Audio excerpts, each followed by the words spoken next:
بسم الله الرحمن الرحیم.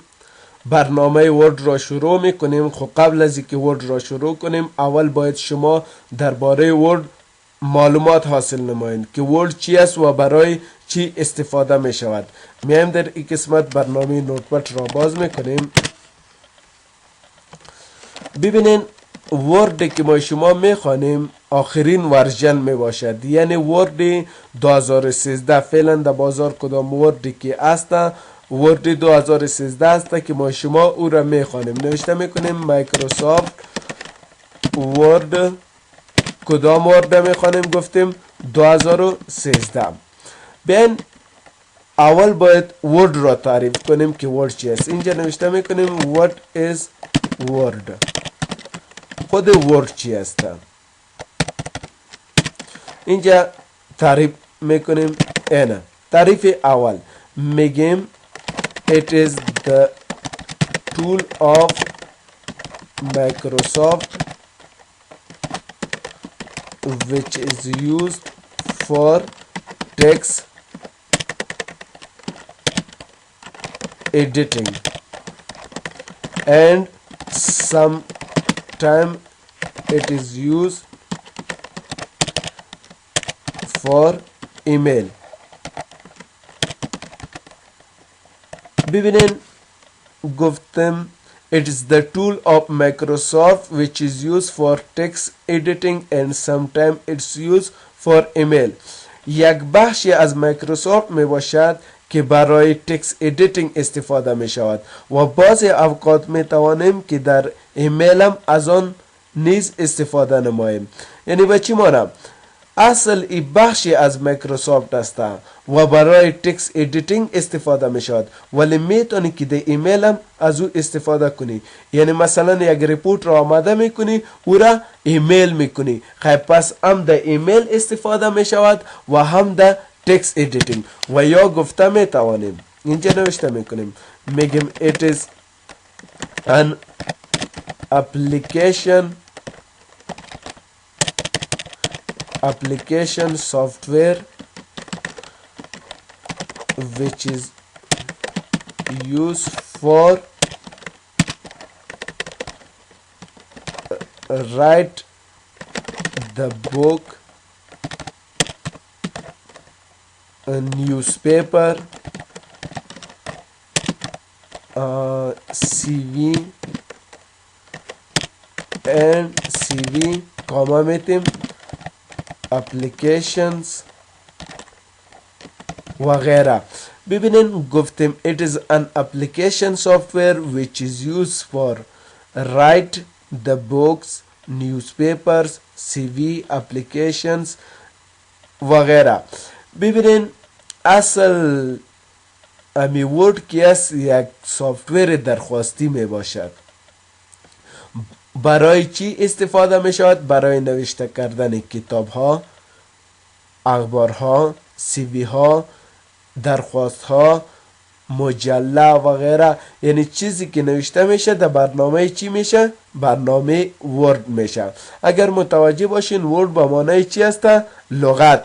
یعنی چندین لغت یک جای میشه خود یک چی را میسازه؟ جمله. پس جمله ها یک جای میشه چی را میسازه؟ کتاب ها را، نیوزپیپر، CV، اپلیکیشن ها را. به می خاطر نام امی برنامه را به نام ورد مانده، چرا که به خاطر نوشته کردن استفاده می شود. نوشته کردن هر چیزی که باشه، مثلا مکتوب باشه، CV باشد، ایمیل باشه، این چیزا در کجا نوشته میشه؟ در برنامه ورد نوشته می شود. انشالله ای را فهمیدین. حالا میگیم نام های ورد چی هستند. مثلا با کدام نام های یاد می شود او را باید شما بفهمید. What is the names of word. یعنی نام های ورد را شما باید بفهمید، یعنی با کدام نام ها یاد میشه. یعنی اینجا نوشته میکنیم ورد، وین ورد، سی MS ورد و 4 ورد پروسیسور. ببینین برنامه ورد که است اینه به اینی نام ها یاد می شود. اصل امی نام هایی که در اینجا هست هدف از یک برنامه می باشد. از کدام برنامه؟ از برنامه ورد یا مایکروسافت ورد. ببینین یک نفر برش میگه ورد، دیگه برش میگه وین ورد، دیگه ام اس ورد و یا ورد پروسسور. ببینید خودت مثلا میگی ما ورد خواندیم، او میگه ما وین ورد خواندیم و این میگه ما ام اس ورد خواندیم و دیگه میگه ما ورد پروسسور و یا پروسسور خواندیم. پس هر چهارتان کدام برنامه را خواندید؟ یک برنامه را خواندید. او برنامه کدام برنامه است؟ ورد، وین ورد، ام اس ورد و یا ورد پروسسور. هدفش امو یک برنامه است، تنها در نام فرق میکنند. موضوع دیگه که است ورژن های ازی است. فعلا ببین ما اینجا گفتیم ورد 2013 اینی ورژن ازی است، یعنی باید ورژن های ازی را شما بفهمین که کدام ورژن ها داشتن. صحیح استانه میم اینجا نوشته میکنیم پایان میم به قسمت versions of word. ببینین ورژن های مختلف داشت. مثلا قبلا که بود ای به نام ورد پرفکت 1 یاد میشد، یعنی از سالهای قبل از 1998 هم پیش با کدام نام ها یاد میشد؟ ورد پرفکت 1 یا ورد پرفکت 2 ورد پرفکت 3. امی تو به می شکل ادامه داشت، یعنی ورد پرفکت 1 پرفکت 2 یا پرفکت 3. بعدا ای تبدیل شد به چی؟ ورد 98. اگر یادتان باشه ورد 98 هدف از 98 1998 است. 1998. بعدا ورد 2000 آمد و همچنان 2002 ورد 2002 و 5 ورد 2003 داشتیم. و می شکل تبدیل میشد، سال به سال ورژن چی میشه؟ تبدیل میشه. اینه ببین ورد 2005 به طور مثال ورد 2007. اینه ورژن ها رو دیدین؟ اینه ورد 2010 داشتیم. اینه میبینی و دیگه فعلا کدام یکی که هست؟ کدام هست؟ ورد 2013. ببینین پرفکت شروع شد، به طور مثال از پرفکت شروع شد، امی تو ادامه داشت. اینه فعلا کدام هست؟ ورد 2013. اگر متوجه باشین ای یک سال بعد، 2 سال بعد یا هر سال ای چی میشه؟ اپدیت میشود. علت اپدیت بودن از این است که برای سهولیت مردم است. فعلا ببینید در تعریف ما شما گفتیم که ورد یک اپلیکیشن سافتویر است، یعنی یک سافتویر درخواستی است نظر به تقاضای مردم ای چی شده؟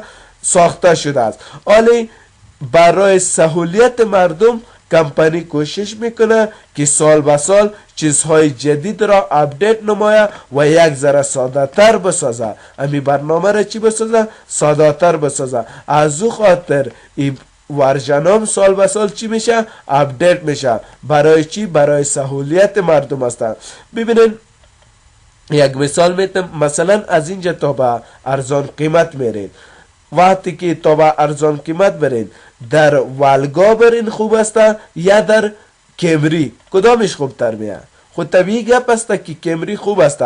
سیکو موتر ولگام شما را تا ارزان قیمت میرسانه ولی کمری میرسانه. کدامش خوبتر میرسانه؟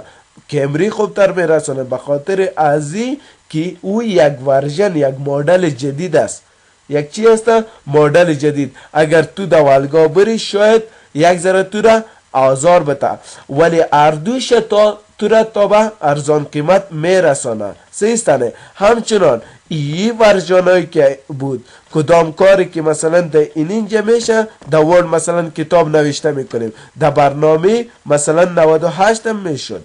هیچ فرق نمیکرد. خو یک ذره این جنجالی تر بود، ولی اینی که است ساده شده برای سهولیت مردم. از او خاطر ورژن سال به سال چی میشه؟ اپدیت میشود.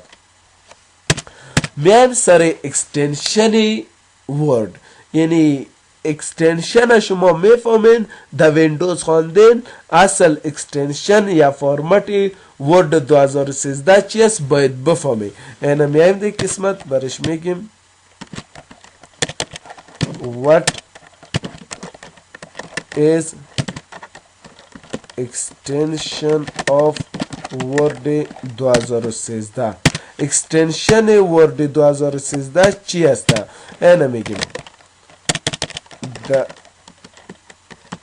extension of word 2013 is نکته DOCX می باشه. از 2013 چی است؟ DOCX است. خود اکستنشن ورد 2013 در این قسمت چی است؟ DOCX است. فعلا ببینید ایره کلیک کو، میایم اکستنشنش بر شما میگیم رایت کلیک. وقتی که رایت کلیک کردی در اینجا بیا مایکروسافت ورد داکومنت کلیک کو. آیا اکستنشن داریم؟ فعلا نداریم. میایم در قسمت اوکی میکنیم. در قسمت تولز شما میفهمین فولدر آپشن اکستنشن را فعال میسازیم. در ویو میایم، در ویو که آمدیم اینجا گفته هاید اکستنشن، ایره غیر فعال کو، اوکی کن. اینا کلیک کن. اکستنشنش چی است؟ DOCX است. اگر ای پاک شوه رینیم بکو سکو اکستنشن را از بین میبره. این اکستنشن از بین رفت، اوکی بگو سکو. ای کامپیوتر آلی فایل را نمیشناسه. چرا؟ نظر با مو اکستنشن ای را میشناسه. ای را آلی اگر اوپن میکنی کامپیوتر ای را باز کرده نمیتونه. کامپیوتر میگه که کدام یکی از ای فایل ها هسته، ده ای فایل برات باز کنم، ده ای برنامه، ده ای برنامه، ده ای برنامه. یعنی خود کامپیوتر هم آلی نمیفهمه که ای فایل مربوط به کدام یکی از برنامه هاسته. اگر آلی ما شما ای را اکستنشن بتیم خیلی مشکل نداریم، کامپیوتر خودش او را چی میکنه؟ میشناسه. رایت کلیک رینیم. زمانی که رینیم کردین داخلش نکته DOCX بتین. کمی کلیک کردی سکو اکستنشن گریب لوگوی چی آمد؟ ورد. وقتی که رایت کلیک میکنی اوپن میگی چی میشه؟ برنامه ورد کتتان باز میشه. اکستنشن خو انشالله فهمیدین. تا به این قسمت کدام سوال دارین؟ میایم سر یک موضوع دیگه به نام مایکروسافت. چرا اینجا گفتیم مایکروسافت ورد و اینجا هم گفتیم it is the tool of مایکروسافت. خیلی بیان که مایکروسافت را براتون معرفی نماییم که مایکروسافت چی است و توسط کی ساخته شده. MS و یا مایکروسافت هر دوش یکی است. هم MS گفته میتونی و هم مایکروسافت. ببین میگیم it is a international company which is located in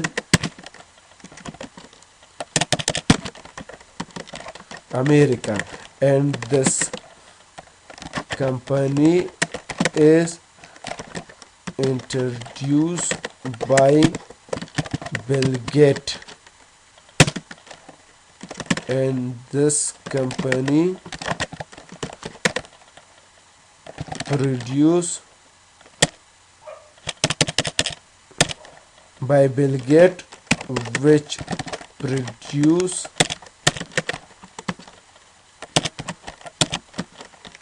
different software. ببینین گفتم it is an international company which is located in America, and this company is introduced by Bill Gates, which produce different software. کمپانی مایکروسافت که است یک کمپانی بین المللی است. این کمپانی در امریکا توسط یک شخص به نام بیل گیت ساخته شده است و این کمپانی با بازار سافتورهای مختلف را چی میکنه؟ عرضه میدارد. مثلا کدام نوع سافتور؟ اینجا نوشته میکنیم لایک کدام سافتور ها؟ اینه MS ویندوز. ویندوز اصل توسط کدام کمپانی ساخته شده؟ توسط مایکروسافت. چرا اینجا گفتیم MS با مقصد مایکروسافت است. کاما MS ورد، کاما MS اکسل، کاما MS اکسس و ETC. اینه به می شکل ویندوز است، مایکروسافت ورد است، مایکروسافت اکسل است، مایکروسافت اکسس است و یا دیگر سافتور هایی که و این کمپانی که است یک کمپانی جهانی است، مکمل سافتور می سازه. این که بیل گیت چی است بر شما انشالله مکمل می پامانم که بیل گیت چی است. عکسشان هم براتون نشان میتم، مکمل سیستانه. دیگه کمپانی مایکروسافت شناختین، کدام سوال خو ندارین در این قسمت. ادامه شما بخیر، فردا میخوانیم.